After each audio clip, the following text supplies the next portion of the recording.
Nice.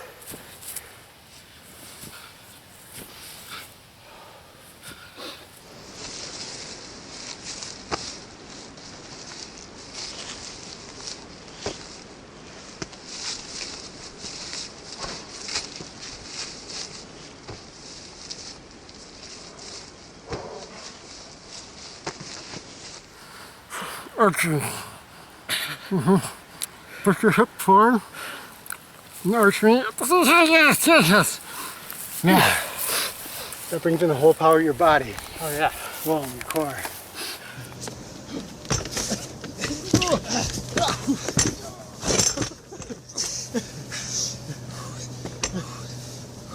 Hey Matt.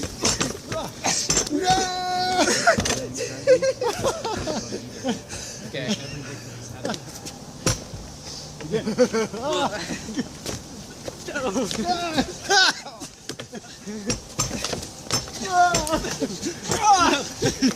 Okay, just got your first call. That is amazing.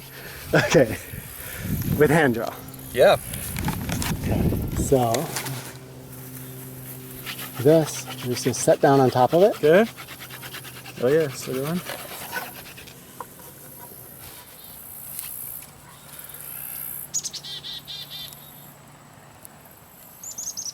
Ah. Oh, fire! Oh my gosh! Alright, save that for the next guy. Wow! Holy cow! Get to it, Matt. I'm impressed. Now I have to try. Yes.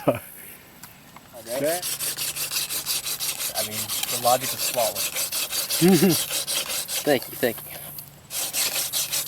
Little pile of fire. Yesterday was no path opposite, No trails, no trails. trails. literal and metaphorical. Okay, so the ones in your mind that we follow, like habitual paths. And what was your day like? It was challenging at times. The first thing I did, I basically started out the day saying, I'm going to question everything I do before I do it to make sure I'm not Wow. falling into any habits. So the first thing I questioned was, well, normally I eat breakfast in the morning. Why do I have to do that? I wasn't feeling hungry that morning. So I went out and walked, basically. First thing I did, I couldn't use any trails, but I just walked around the property for like 3 hours. Finally did get back. It was lunchtime, so I didn't eat breakfast at all yesterday. I didn't feel bad about that. Like I was hungry at lunchtime, but no more than usual. And my walk was pretty interesting too. Walking on trails, well, I explored some new places that I'd never been to before that were pretty close to, like, they were the spots in between the paths that I normally walk on and know about. So it's just this valley that I spend a lot of time in but haven't explored the whole thing. I walked down the valley through the parts that were all cluttered by undergrowth and figured out where that led to, and it led to another trail that I'd been on, and I walked across that, and for some reason I stuck to the areas that were super densely overgrown, which was a bad idea for a no path day, but that really gives you a mental shift if you aren't staying on the path. I had to walk a lot slower and pay much more attention to my surroundings. I walked as if I was just walking rather than as if I was walking to somewhere. And some things I noticed were really interesting. The place I walked through had a large percentage of white pines, and they were very big trees. They must have been 200 or 300 years old, and they were perfect climbing trees, like 5 or 6 of them. And I always enjoy climbing evergreens because they have like the ladder rungs that you can just walk up and pull yourself up on. It's a great workout. And so I climbed one of those big trees and did my meditation in there for the day, and that is what I felt like I would be doing when I came out here. Climbing a tree, sitting in the top, watching the birds, and meditating like a forest monk, pretty much. Nice. And for the mental things as well, You know, I tried to spend the whole day without reading. I didn't spend the whole day without reading. I finally got tired of just thinking all the time. And I have some very interesting books. Seems like every book I read is the best book I've read this whole year. I don't know if I just have an excellent taste in reading, or if that's just become, I'm appreciating the activity just that much more. But I did do some other things. I brushed my teeth with my left hand like Brett said to do. That was really hard. It sucks. I was trying to use my shoulder muscles because my wrist and forearm muscles aren't skillful enough at that. And it was a very interesting day. Had some enlightening experiences.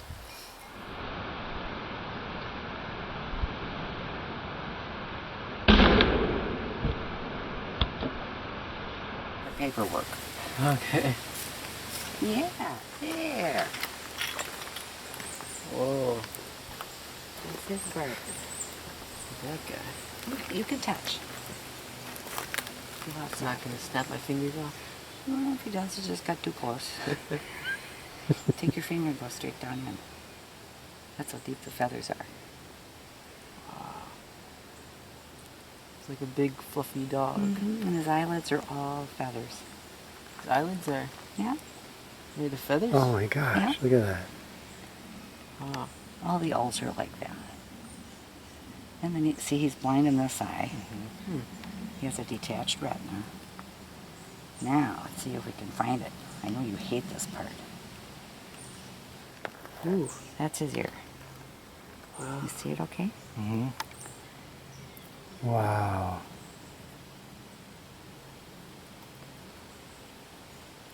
There's One sits high, the other one sits low. the sound not getting And then muffled by all the those sound feathers. bounces off of these little hard feathers right here. Yeah. So that's their primary, well, they really use that for hunting, and their face is arranged They use to- their ears more than they use their eyes. Really? For Wow. hunting. Yeah, their What is ear- Sorry, what's the purpose behind them being offset like that? they have like surround sound system because everything bounces off. And like ours are in a certain spot, and sometimes you can hear more on this side and that side. But this way, they hear everything that goes on all the way around them, and then plus their heads will turn. So, yeah. But he weighs less than 2 pounds. So he just, now that you've caught him, he just seems to accept being caught. He doesn't try to struggle anymore. I've been with him for 5 years. So, and we go to the schools and the churches, and yeah. He still resists every time you try to catch him, though. Well, it's his, he can fly, and God bless him for doing that. So, Those big yellow eyes. I was watching him from outside the cage, and they were just glowing. Like, imagine seeing that on your hike in the dark. It's two big yellow semicircles. That is so cool. yeah. We brought Matt up to visit a friend in the northlands for some adventures. And we're making our base camp in our friend's handmade yurts. Real hobbit house. I want to climb the tree. I'm gonna climb the tree. Try pushing the other way. Away from you. Kenton, relaxation. Breathe and smile. Don't rush.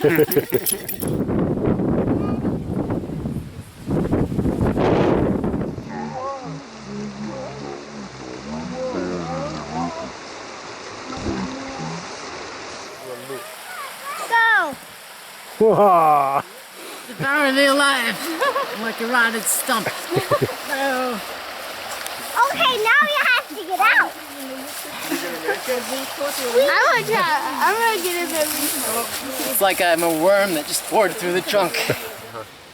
So we're hitting another gauntlet challenge, and this is actually similar to something you did in Outward Bound. That's right. How many nights were you out in Outward Bound? 2 nights, so 2 nights. 48 hours pretty much. Okay, so same thing here, and no tent, but otherwise we're letting you bring food, but you're going to be food and equipment, but you're going to be restricted to kind of a small area and no books or other distractions allowed.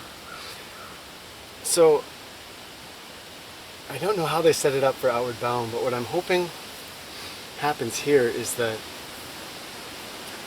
this can become kind of a meditative experience in the sense of something you've been exploring pretty extensively already is what I consider to be one of the most important life transformations we can make, which is instead of fighting through something or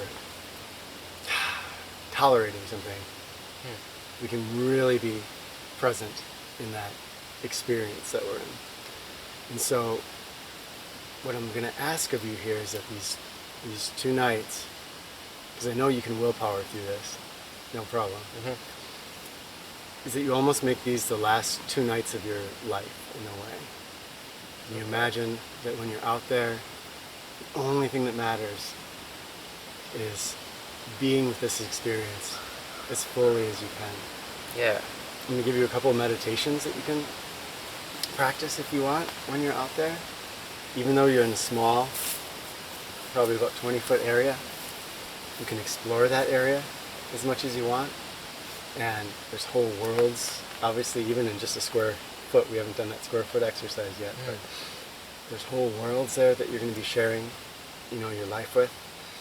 And with these meditations, exploring a little bit of this release of self concept. And the idea there, we see this in Buddhism and a lot of the old wisdom ways. And the concept there is, if I feel myself I'm a little bag of flesh in relation to the rest of the world, it's really easy to set myself up as in opposition to it and to fight my way through. If we can dissolve that sense of self a little bit, then we start to feel more like this is it. And so that's what I'm hoping that you can explore during these 2 days. Okay.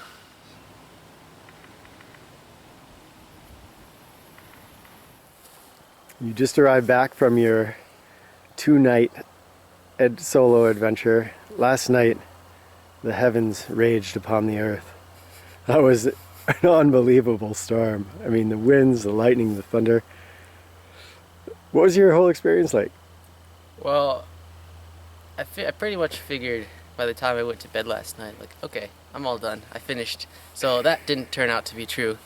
I kind of assumed I'm just going to sleep the night away and it's all over by this point. Turned out last night was the hardest part. But the rest of it, I didn't find particularly difficult, really. Wow. I just sat there in my camp and I didn't do very much, but I didn't feel like I had to do very much. I think that's an interesting part of it. If I don't feel like I should be doing something, then it's easier to just not sit there by yourself and not do anything. I think that's something like the procrastinator's mindset. If I feel like I should be cleaning up my campsite, I would rather sit down and read a book for an hour instead. But if I feel like all I have to do is sit here for another 5 hours, then I'm kind of fine with that. And there was plenty of things to do, I could meditate this way, or I could meditate that way, or I could walk in circles, or I could look at sticks. So all kinds of things to do. Tons of activities. Really bountiful. What was that storm like? That sucked.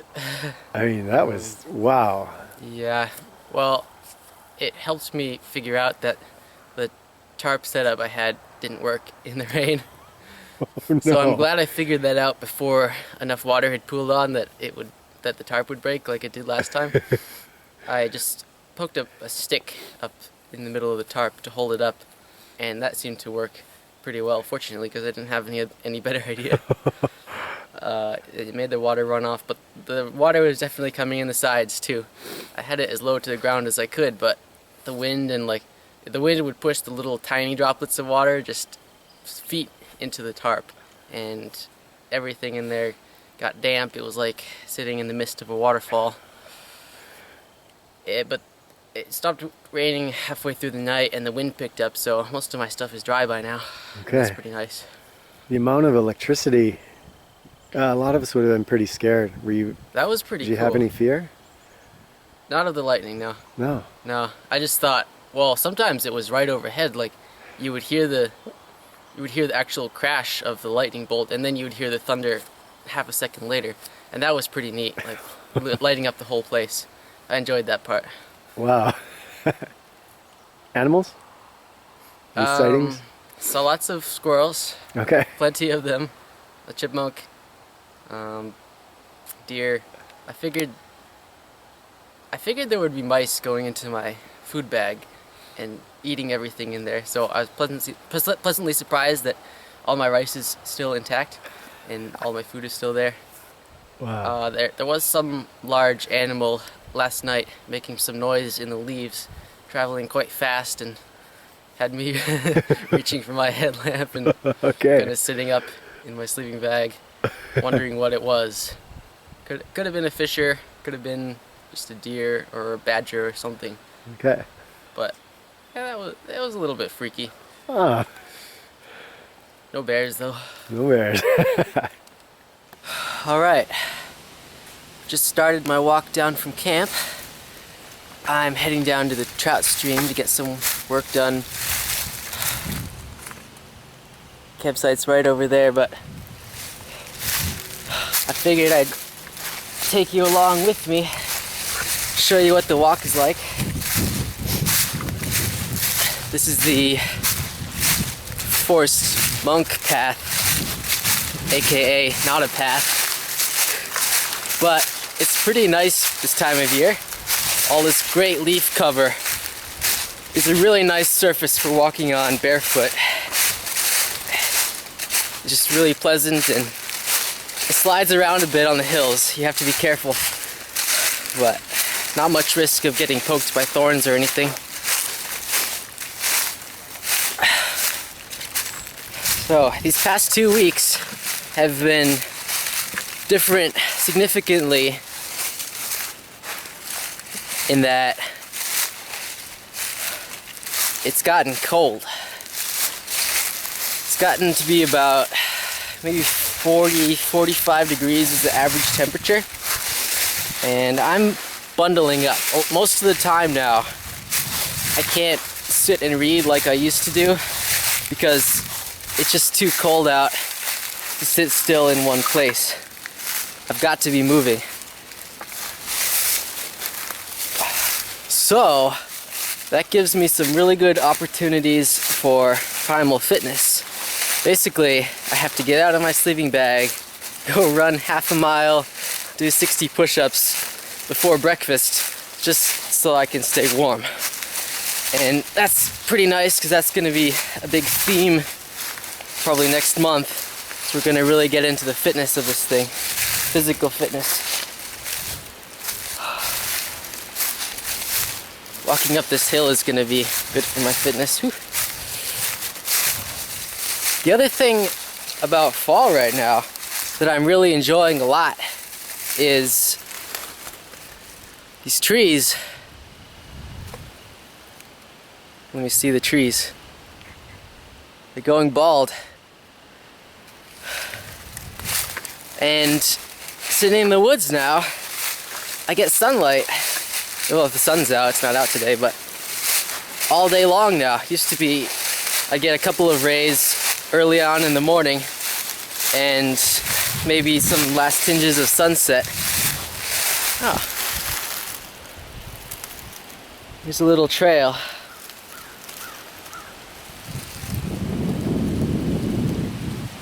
Maybe I should follow it.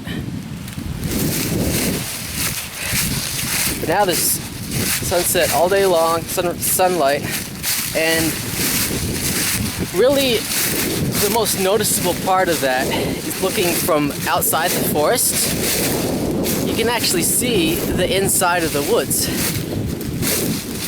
Really cool. You can see past that jungle-like canopy of plants that was there all the time that I've been here. And I think this forest is really going to start clearing up soon. Really getting to where I can walk or run pretty much anywhere without running into plants and getting stuck in piles of bushes. A fall in Wisconsin is quite a bit different than fall in Washington, in a good way. I had always heard stories about these mythic things like leaves turning colors in the fall, and cider, and corn mazes, but I never really realized that all the wonders of fall really exist. If you go to Washington, don't go in the fall. It's just rainy and cold, and that's about it. Go in the summer, that's when it's nice, and there are no mosquitoes. No mosquitoes here now, too. It's very nice. And originally what I thought is, oh, this is great. All these cool fall things, you know, pumpkins everywhere, but I'm gonna miss out on it all. I'm stuck here in the woods, just meditating and eating nuts all day. But apparently that's not so much the case. I was being on the farm as I am, with some good farm connections. I have been gifted probably 2 gallons of apple cider so far, and that's actually been more than I could handle. I had to drink a gallon of cider in 2 days so that it wouldn't go bad. So I'm really soaking up the fall right now. But the reason I'm going this way is I'm about to find an adventure. I'll meet you there.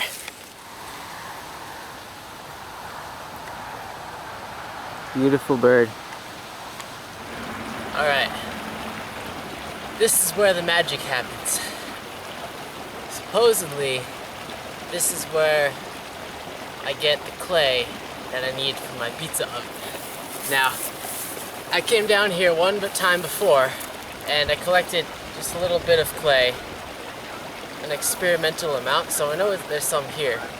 We took that back and made some little piece over there, right overhead. We made some little experimental pottery things, just like clay balls and dishes, and we tried firing them in the campfire, and they all cracked. So the theory is we need pure material. Now what I'm going to try to do is collect a bunch of the clay, put it in my bucket here, and put some water in there too, and just stir the whole thing up with a big stick. Get it all as dissolved and single mixtured as possible. Homogeneous. That's the word I was looking for.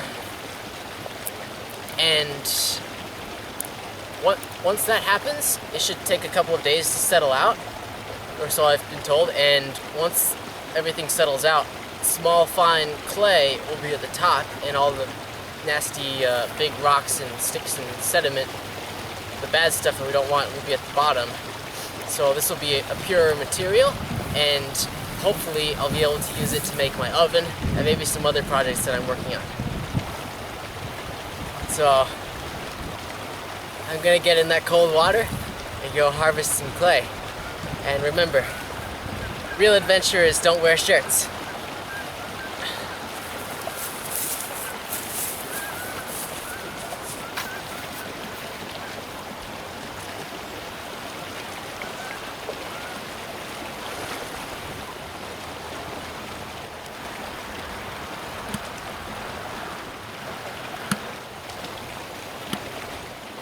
Out here I can get as muddy and messy as I want. Step in all the mud puddles my heart desires.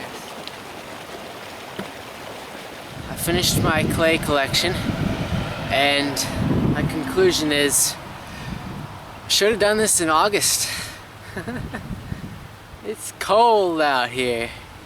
The blood has just returned to the skin on my arms, and they've now just gotten cold because of all the water there, but I'm drying out. I think I found a lot of really good high quality clay there.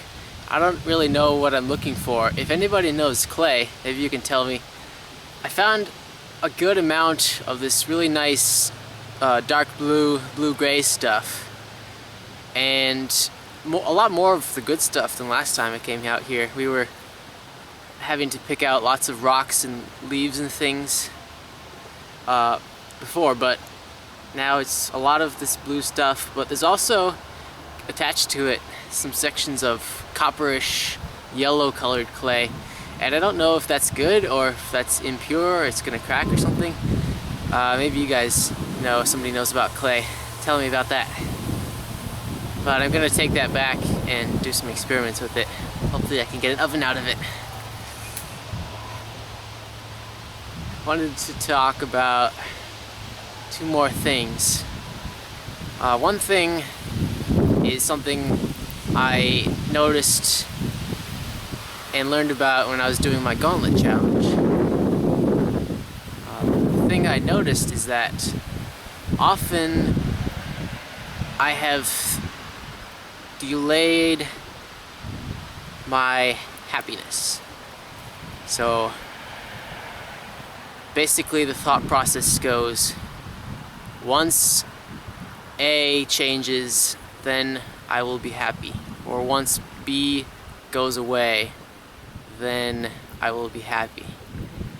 It would be like, oh, once this paper gets turned in for school, then I'll be able to relax and I'll have free time. Or once summer vacation arrives, or once the weather warms up. I was doing this here. Once the mosquito season ends, then I will be totally happy. In fact, I was doing it before I even came here. I was like, when I was having hard times in school, I would be like, once I finish this and I get to go to Rewild, then I will be happy. And what I've realized is, once those things happen, you just come up with something else to look forward to and keep delaying that happiness and satisfaction, when in fact it's quite simple just to be happy doing whatever you are doing. And I think that's really the only option. Unless you're completely maxed out and just struggling to keep going, to handle everything that you're trying to do, I feel like you're just wasting time by pointing to the future and saying you'll be happy then. I think everybody should just accept that now is the only time you can possibly be happy. So there's that thought. Now, my challenge for this 2 weeks is something that relates to me personally, because I was a gamer. I played all kinds of video games. Strategic games on the computer, my favorite. And I would spend hours and hours playing those games, and just looking back on that, I wish I hadn't. I mean, man, if I had put every hour I spent on that computer into practicing the guitar, I'd be touring the country giving concerts right now. But I've invested so much time into this skill set that doesn't give me anything, and I don't want other people to do the same thing. So here's my challenge, specifically to people who play video games. Stop. Right now, stop playing video games. Don't ever go back. Fill your time with something else. There is basically anything would be better.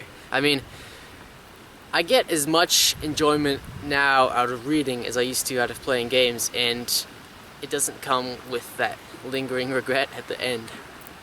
And I've gained something from it.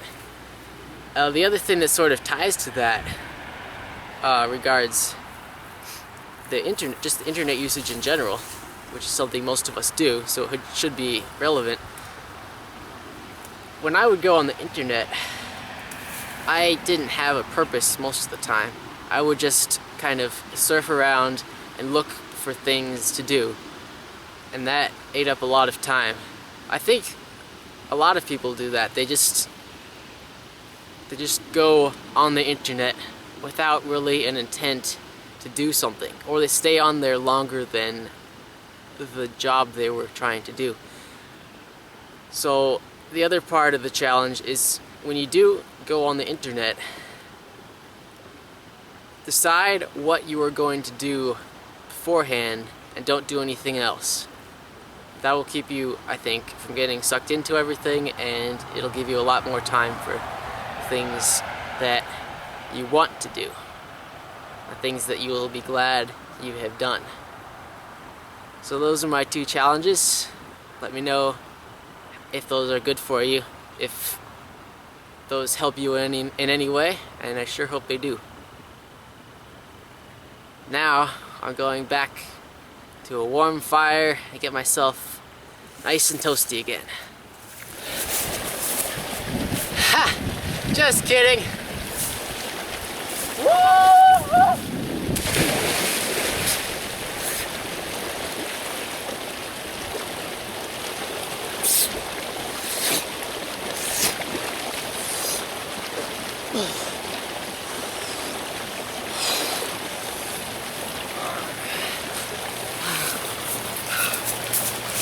40 degrees, mid-October. That sucked. Woo! See you next time.